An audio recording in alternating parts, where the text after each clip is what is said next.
What is up, everyone, and welcome back to another Slab Stocks Live episode here on Monday, not 6 p.m. Eastern Time today, but 7 p.m. Eastern Time today. I just got back from London a couple of hours ago. I had to drive from Chicago to Milwaukee, so a little hour later than normal. But we're here, and we've got another 30-minute episode tonight. But tonight's going to be pretty action-packed. It's going to be an action-packed 30 minutes because what we're doing today is we are debating, and we're debating the cards on the screen, and we'll tell you about those cards here in a little bit. But first of all, I just want to welcome Nathan and anyone that's able to join us so far tonight. Yeah, I'm excited. I'm excited for this. Yeah, Nate's pretty fired up. I mean, if you also called him out on the Daily Slab. Nate gave me a good shout out. Honestly, he got me some good viewership. So thanks for boosting my overall awareness. I appreciate it. You're welcome. But yeah, I'm pretty excited about it. And the reason why also this is gonna be 30 minutes tonight is because we do have a big live coming up tonight. Also, it's going to be at 9:45 p.m. Eastern Time on a Monday. It's Slab Stocks Sundays on a Monday. Last night's episode, if you joined us on the Slab Stocks Sundays, you'll know that the auction last night did not happen. There were some technical glitches, so they were able to, which I was mistakenly wrong. They actually were able to push it one day later, which is really good. That's a big benefit to sellers and I'm sure even buyers too, remembering what cards were live last night. So happy about that. And we'll be doing our Slab Stocks Sundays episode on a Monday, take 2. Tonight at 9:45 p.m. Eastern Time.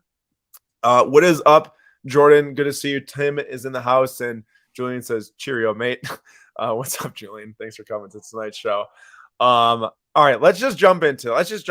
All right, so just the other day, I think this was on Saturday. I posted this on Sunday, but the dual logo man from 2021 Immaculate Basketball of Luka Doncic and Curry. And this is not just a dual logo man. This is a dual logo man auto, 1 of 1. Was pulled. At first I thought this was pulled in China, but the store name Catch Sports Cards said it was in Southern California. I think that there was a Chinese breaking company. However, as you can see, it says China #1. It's over. A lot of people had comments on that in the Instagram post. Feel free to go read those if you want to.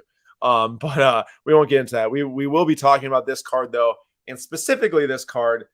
Because of the comment I made on the post, I felt pretty strongly seeing this card. I said, man, well, first of all, I got to say, I'm pretty bummed this is a redemption. I really want to see what this card looked like. Yeah, how stupid is that? Man, imagine pulling like guaranteed 6 figures card. And it's on a piece of white paper with a scratch code on it. Like holding that and be like, I'm kind of holding 6 figures, but also is Panini ever going to give me the card? And also this card expires, but it's a 1-of-1 logo man. How does a card expire if it's a 1-of-1 logo man? All right, everyone, if you have thoughts on that, what do you say? As dumb as it gets. Imagine not pulling this for 2 years and then pulling it and it's expired and Panini's like, nope, not going to give it to you. Give you an equal value card, and they give you like some like like the 28th pick in the draft NTRPA out of 99. Oh my dude, I don't know. We'll see what happens. I have to think that this card will get fulfilled. But how many people thought that the redemptions would be fulfilled that still haven't been? LaMelo autos, different things like that. How do you put out a product with a dual logo man auto and not make sure that the card is completed before putting out the product?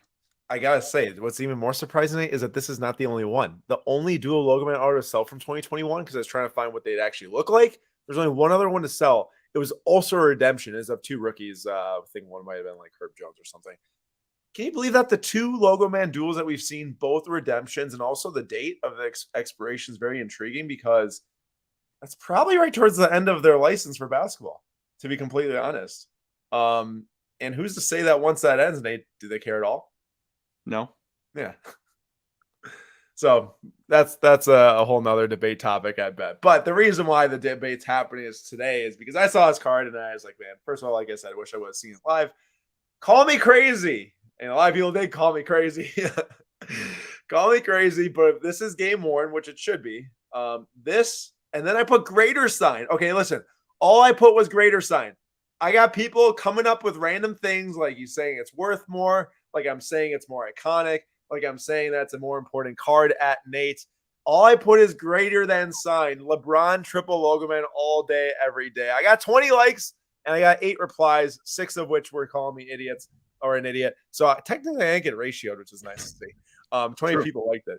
But there were some comments here. So Angry Monk says, no, it's not. LOL. In the grand scheme of things, Luka hasn't accomplished anything. Now, if he gets a couple of rings, then okay, there's something there. Do people actually hate LeBron that much? He's legit at worst the top 3 player of all time. I'm not a LeBron fan, but yeah, I can admit that he's the top 3 player of all time. And then Love Dad Life says, yeah, you're crazy. One guy that yes, he is the greatest 3-point shooter of all time, and another guy who hasn't done bleep. Come on, man. Polville LeBron won 4 championships and about to break all-time points. It's not even close. Nate might be bringing it up today. And when Longshot Sports just commented LOL, which I think does more talking than any of the other comments. IWB says, did you hit your head? To be fair, I did hit my head in France. I hit my head because they put a cabinet right over the toilet. Bro, I stand up and hit my head. And then MMM Sports Card says, yeah, it's a pretty bad take right there. And I did have someone agreeing with me. I'm not going to read through this entire thing, but 2 people actually, Ezra Souls and Cali Cards. I gotta say, this is game worn. So Cali Cards says it's not game worn. It is game worn. It has 3 logos from the Heat. Oh, I'll actually go to the card now. From the Heat, the Lakers, and the Cavaliers. His 3 stops, obviously, with the Cavaliers being the more recent stint than the rookie stint, which that'd be interesting if there's a rookie stint on there. And then the other card on the left. So the debate is this. The debate is which card is greater than the other and why. Okay, so that's the debate. There is no which card is more important. I feel like greater than and important is the same thing in this context. Okay, well, you can come up with your own context, but I'll share what my context is during my argument. Okay. All right. All right, Aaron's argument. Here we go, everyone. Sit back and relax, and feel free to add in what you got, what you think about. So here's the deal. First of all, I mean, if anyone knows me, you know I'm a fan of autographs. I like the on card signed autographs. And what I'm looking at here with this LeBron James card is, first of all, terrible design. I mean, we literally cut off the Heat one. You can only see his like shoulders and face. The other one's about half his body. And 3 logo men, no autograph. And that's because Panini doesn't have the license, but still no autograph. So I can't see any autographs on that card. But as you can see with that redemption there, clearly the card set's dual logo man autographs, still to be seen if that's even a set. I'll find out hopefully soon enough. But we know for now that this card is an autograph. And I really like autographs, so I got to think Curry, Luka, both signed, both logo man, both game worn. Just a spectacular looking card. That one is not so spectacular looking. In my theory as to why this will be a spectacular looking card is because the dual immaculate logo man autos are literally some of the best looking cards that Panini actually makes. They resemble a lot of the Exquisite line from Upper Deck, where they had the Kobe, the Jordan on the same card, the LeBron, the Jordan, different logo man autos. I know they had a ton of different combinations, but even they probably have like a Chris Paul, Steve Nash that I've seen sold in PWCC and stuff like that. So really nice looking cards. I don't think you can beat it. I don't think that this triple logo man is an aesthetically nice card. I do think that this Bird and Luka is a very nice looking card from 2020. Now this thing sold for like $144,000, and I won't hide from it. This LeBron did sell for $2.4 million. And some people actually in their debates for top 10 players of all time literally have Larry Bird and Curry. I think like either one above the other or one behind the other. Like I think that's kind of where the cutoff is for people right now with Curry. Is like, is he in the Bird category or not? So you could physically say that the player profile is a little similar between the two of them to where like, okay, this card's worth like what, 5% of the LeBron. But I gotta say, I don't know who agrees with me with this, but that 2.4 million seems kind of whack. I think we all know how much hype went behind that with values of $6 million plus thrown out there. So to get to 2.4 seems like a big number, but one I'm not sure that reaches otherwise. And then I also am not hiding from the fact that yes, that LeBron is game worn, so that does help it out. The fact that those are game worn logo man, it's cool. But I also can tell you that Luka and Bird was too, so I'm expecting that Curry and Luka to also be game worn. And this is where it gets interesting. This is probably where people are even going to call me bigger idiots. So what we're looking at here is 3 basketball players. One from the 70s, rookie in 69, I think. One from the 80s, and one from the late 2000s and the 2010s. And the 3 basketball players I have on the screen here, these are the 3 most influential basketball players of all time. We have Kareem Abdul-Jabbar, who I'm going to actually take like a kind of a rain check on this thing because I didn't watch the basketball in the 70s. I was born in 1998, so I can't tell you which postman's going to be the most influential postman of all time because I never watched it live. However, I'm kind of expecting Kareem to be the guy that a lot of people would pick. I think a lot of post moves derive from Kareem, which you could maybe said derived from Wilt, yada, yada. But my point is you got Kareem on the left, Michael Jordan in the middle, who I think Kobe and LeBron kind of came off of Jordan. So LeBron, not the first, Jordan, the first to play like that. Or, well, I guess you could go back and say Dr. J. But Jordan made it popular, more popular than Dr. J. And then you have Curry, who in my mind, I 100% believe, I've said this before, that Curry's the top 3 most influential basketball player of all time above LeBron James. Because on the far right there, you see kids all day, every day, everywhere, wearing Curry gear, shooting threes like crazy. You can see there that YouTube video or whatever it is titled Young Steph Curry Wannabes Trying Their Hands at 3-pointers. How many times you see young LeBron James wannabes dunking on 6-foot rim because, yeah, you can't do that in a regulation game, but guess what? You can shoot a 3 and you can be undersized and you can be like Nate and still actually play basketball because you can shoot a 3. Wait, you can be like Nate, walk into a gym for the first time in 6 months, whoop up on Aaron, who practiced all the time, not break a sweat.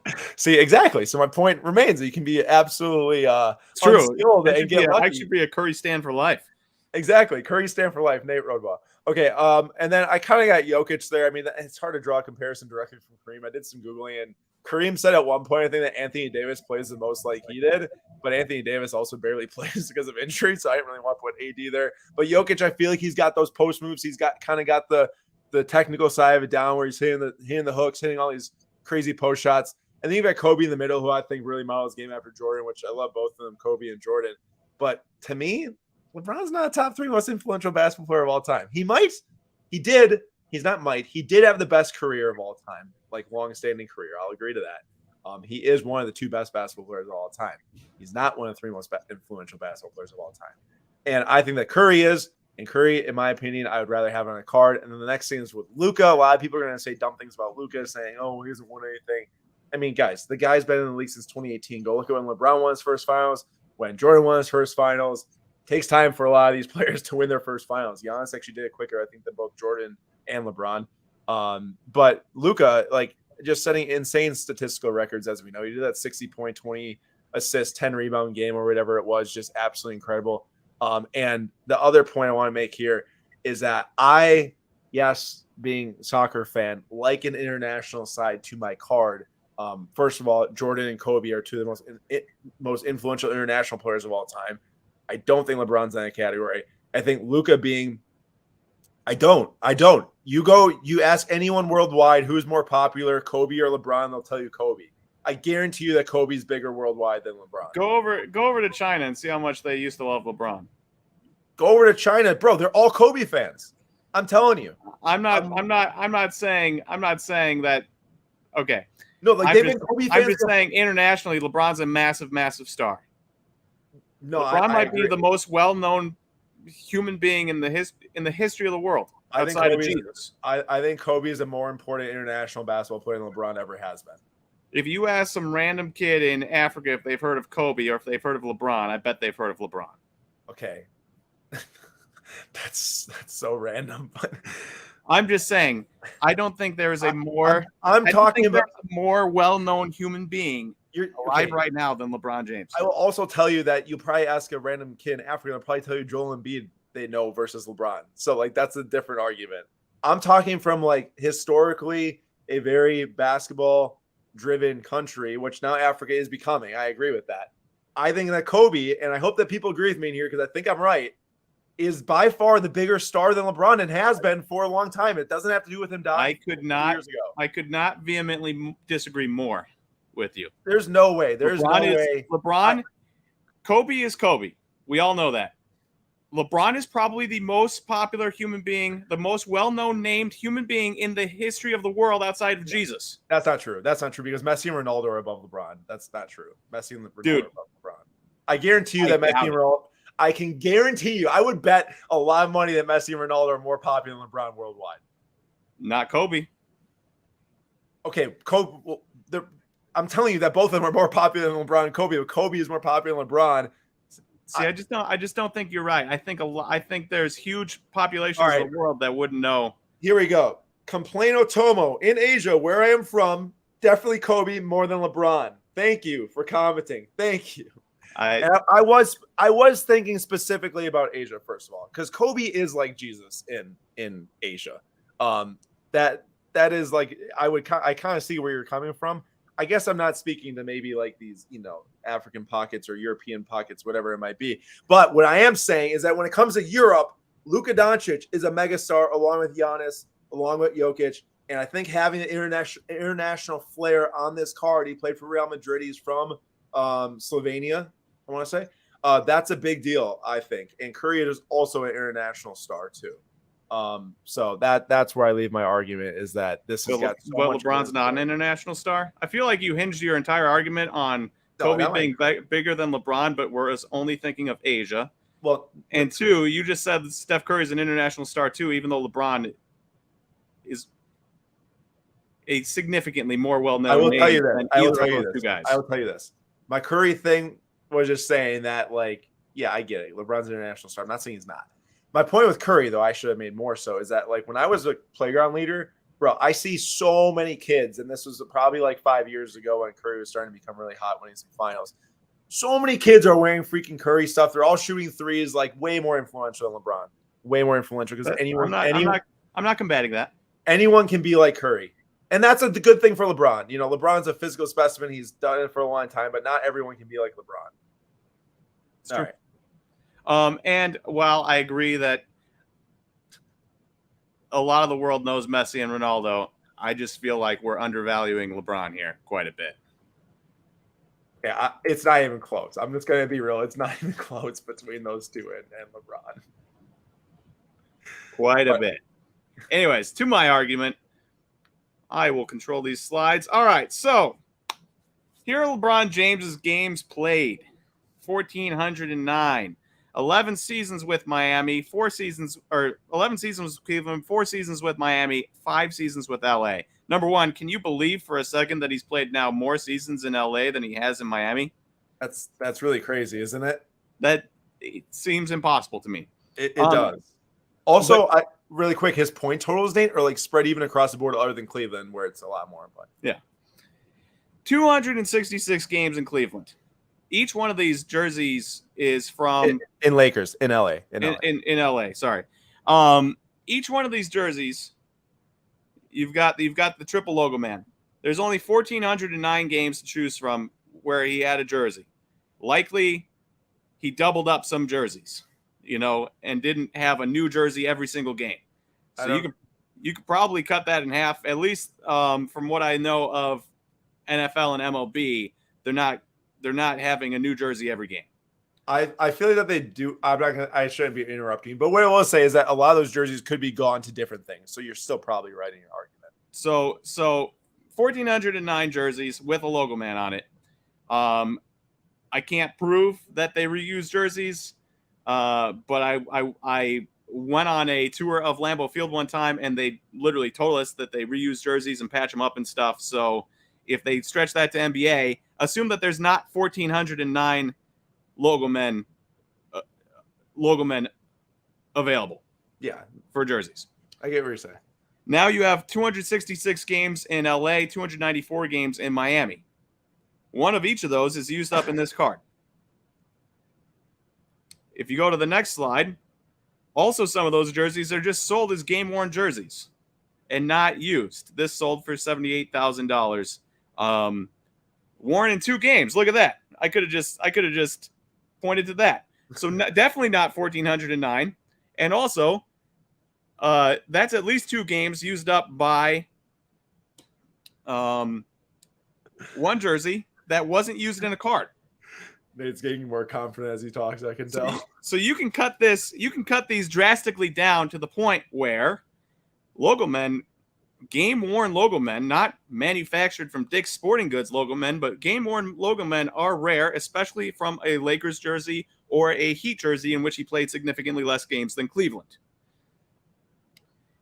Like I said, if we were doing around the horn, I'd give you some points up right there. Now here's Steph Curry's games played, 864. Luka Doncic game played, 311. Those are about the same amount of games added together, we're getting, okay, not the same, but we're getting close to LeBron's total. And these are going to go up significantly as they go on. Now, here's the autos on the left side that have sold since January 1st. 534 Steph Curry autos have sold since January 1st, 2023. 397 autos of Luka Doncic since January 1st, 2023. Now, that is not to say that there's not repeat cards being sold or cards that sold and then didn't get paid for and then sold again and they show up in the search. I get that. We know that's less than like 5% of the cards, so that's all. Correct. So autos aren't that rare. This is just a month and a few days. Can I ask you? Yeah. Can I ask you how many autos there are of both of them on the same card? I'm not concerned about that right now. There's probably like less than 10. Yeah, but again, it's the fact of the matter that an auto of these guys isn't that rare. It's not as rare. It's significantly less rare than a LOGOMAN of these guys, right? Yeah, but then also there's a LOGOMAN of each of them in the card too. I know. But when you put all three, and these guys are going to have a ton more games. Now, Steph Curry, not as many as LeBron because Steph is only 3 years, and we'll actually get to that. Here is LeBron up top, born December 30th, 1984 in Akron. Here's Steph Curry, March 14th, 1988 in Akron. Wait, really? I had no idea that was the same. Yeah. Wow. He's 3 years and 4 months older than Steph Curry. And you can see the difference in their stats and their awards and everything there. And then you can see Luka Doncic, and obviously his career is playing out as we speak, and he's really young. Steph Curry is not going to get anywhere close to LeBron's statistics, and he's not going to get anywhere close to LeBron's games played, but he will have a significant amount of game-worn jerseys just like LeBron, and Luka will have a ton, whereas LeBron will only have that many, and 3 of them will get used up in one card. And to make matters even cooler, it's that LeBron won a championship in Cleveland. He won a championship in LA. He won a championship in Miami. And you have LOGOMAN from all of those stops on one card in places that he won championships, which is pretty cool. You have all these stats. LeBron is obviously significantly the better player. Now, if you say, well, Luka might break his stats. Oh, wait. One more slide here, and then I'll go back. Luka on the right side, LeBron on the left side. There are their point totals from the first 4 seasons, and then this season's is at the bottom. Currently, Luka is 1,477 points behind LeBron's pace through his first 4 seasons. I see 5 seasons here. That I just said. We're 4 seasons, and then the 5th season that's going on right now. Oh, right. So that 1,569 is this current season. So did you factor in that if he were to score more points this year, would he still be 1,477 behind? No, I just said the 4 seasons. The first 4 seasons. Okay. 1,477 points behind the pace. All right. Remember, now, I've been up for a long time now. I'm trying. I get you. Now, 700. If he gets 700 more points, he will pass LeBron's pace for this season. So there's not saying that Luka won't catch LeBron potentially, but I doubt that he will because he's kind of a chubby dude that isn't in great shape and probably isn't going to be playing his best basketball by the time he is at 38 like LeBron is. You can tell Nate's mad over there about something else. I'm just kidding. And then you've got LeBron's all-time rank. Number 1, they have an entire NBA page called LeBron James Making History with the LeBron tracker in the corner. There, you can see it up top. I don't see Steph Curry having that. I don't see Luka Doncic having that. LeBron has that. Mm-hmm. LeBron has his own tracker on NBA.com. Can we be so sure they didn't have a Steph tracker when he is going to break the best 3-point shooting record of all time? I can't, but doesn't fit my argument, so I don't care. Here is LeBron, and you can see he's 36 points from breaking the record, in which if he doesn't score 36 points tomorrow night, he will likely get 36 points, or he will break it against Milwaukee, which will be a fun little caveat for us in the future.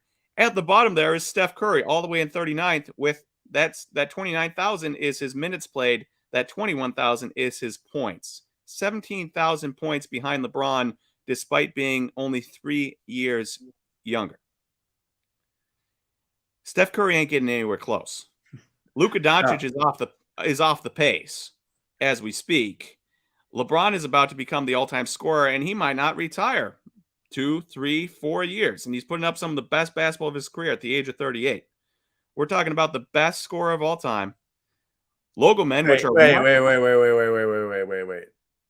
Has scored the longest at the best rate.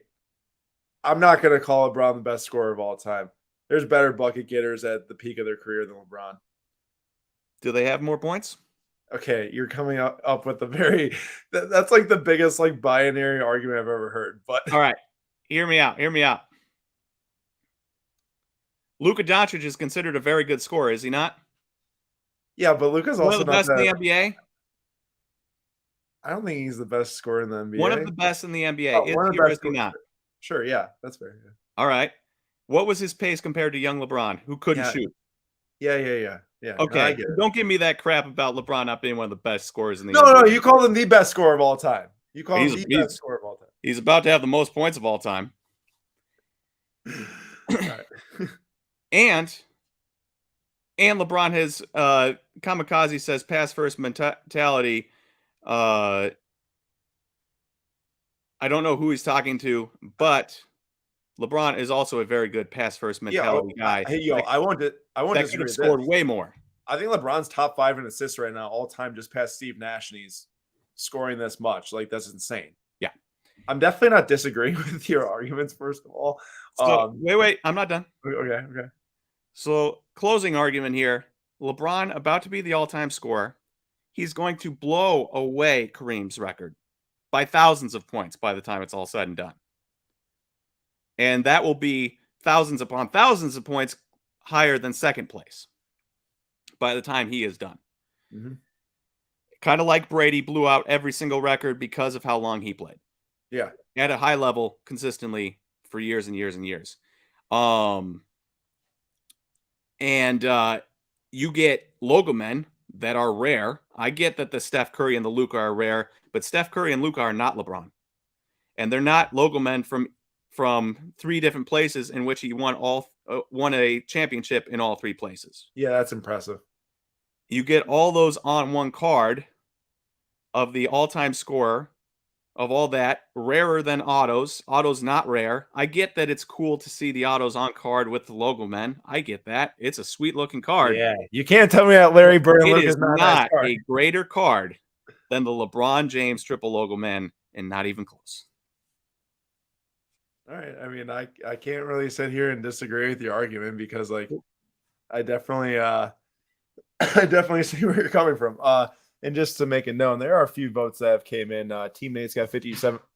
Team Nate's got 57% of the votes, and Team Aaron's at 43%. To be completely honest, I'm not sure why I have 43% of the votes, but I appreciate you guys.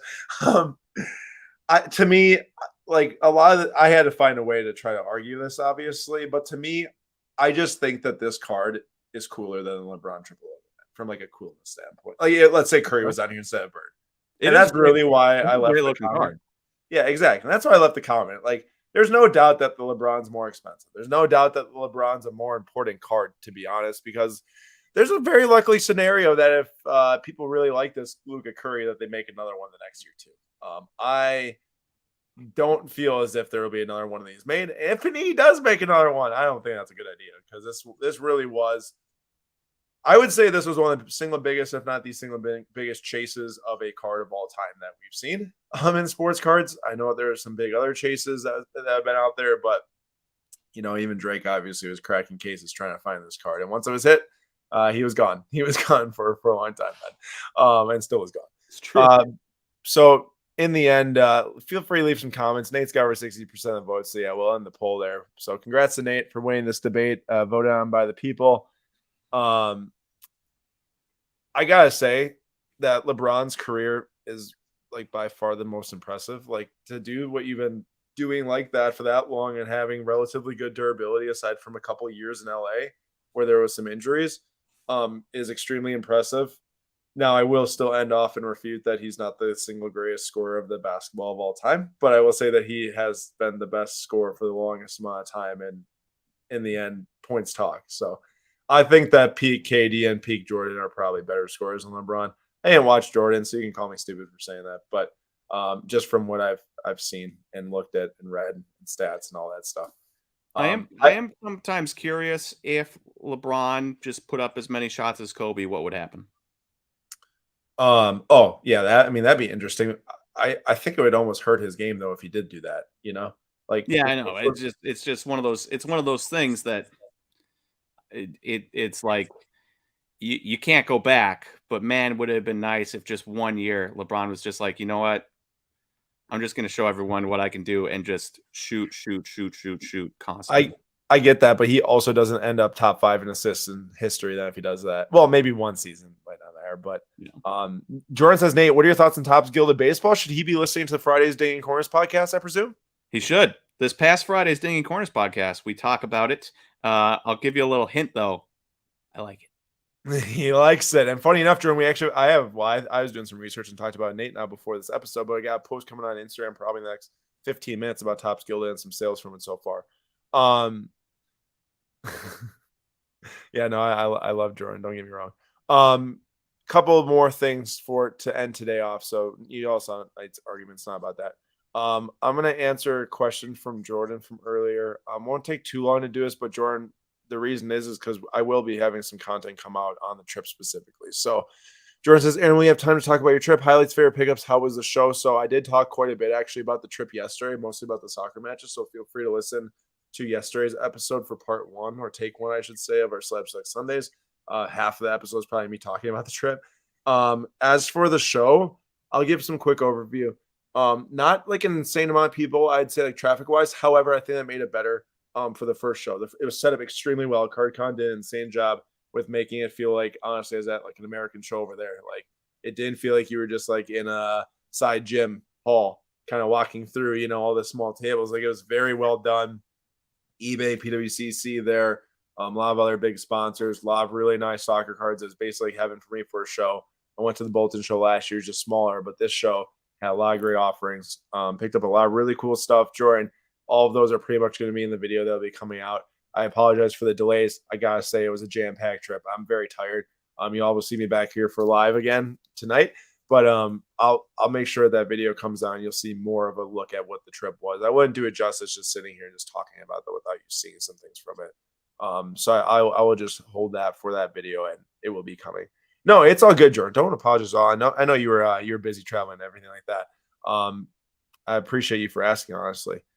And then last thing before we get going here, because like I said, we will be live tonight again, 9:45 p.m. Eastern time. Yes, I think that someone asked earlier about that. Slabstock Sundays will be tonight, Jack. Yes, it will be. But we have 2 more break streams coming up this week for Topps from F1. Nate will be doing tomorrow again, 6 p.m. Eastern time. He's looking to hopefully bring that heat back from that superfractor. All those teams are actually available right now if you're listening on podcast or watching live. All those teams are available on the Whatnot app. Our breaks now are available by pick your team. Hit the buy it now section of the store, and you can buy whatever teams you want for whatever boxes Nate's going to rip tomorrow. It goes numbered 1 through 12. If you buy all 12 of a team, basically means you get every single team for the entire case. And we'll be posting more about that and sending some more through our email through it tonight and then posting them out tomorrow. So if you do want to secure your teams early, this is your tip. This is your tip to say, go to Whatnot, go to Search Slab Stocks. The teams, I would say, and we've had great feedback that the prices are extremely affordable for F1 Chrome Hobby breaks. So take that for what you will, but we had some good feedback. Hard to beat getting in on Haas at $5. Yeah, it's the cheapest. And then if we hit the case hit, you have an entry into the random because the case hit isn't a Haas or a Mercedes or anything like that. Yeah. So you get a $5 entry if we hit it in your box. Literally, you could go to our Whatnot account right now, buy the entire case worth of Haas for $60. And you're guaranteed to get a ton of Schumacher and Magnussen cards, maybe an auto of one of the two, maybe some color, and then also a chance at the case hit. So, well, if Nate hits an R2 Grand Prix. Which I'm 2 for 2 on 2 cases. So, and technically you're 3 for 2 now. I am. That's true. Super Fractor box topper. So feel free if you love F1 to go grab that, or if you just want interested to see the cards and want some cheap rips, even like Williams, I think for the full case is under $100 and everything like that. So you can definitely find some good value there. Or you can go big and get Mercedes and try to hit Lewis Auto. But that's all we got for now, though. I hope you all enjoyed the debate. I know it was kind of fun and heated back and forth. I think there's just a lot of fun stuff between, talking basketball, especially some of the greatest of all time. No disrespect to LeBron for me. I definitely recognize what he's done and what he's going to be continuing to do. I don't know. Sounded disrespectful. No, you know where I'm coming from. You're just trying to razz everyone again. Hey, I'm not lying though. I do think that Jordan, Curry, and then a big man from like the 70s, like Kareem, is the 3 most influential players of all time. So y'all can still come at me for that. But that's all we got. That's all we got. He hit the Ardu Grand Prix Silverstone Super Fractor 1 of 1 box topper, Jordan. I'm sure you might. That was the only super there, Jordan. That was the only. I wish I appreciate y'all coming. We'll be back very soon, 9:45 p.m. Eastern time tonight, like 2 hours from now. Hope to see you all there and have a great rest of your week. See you guys.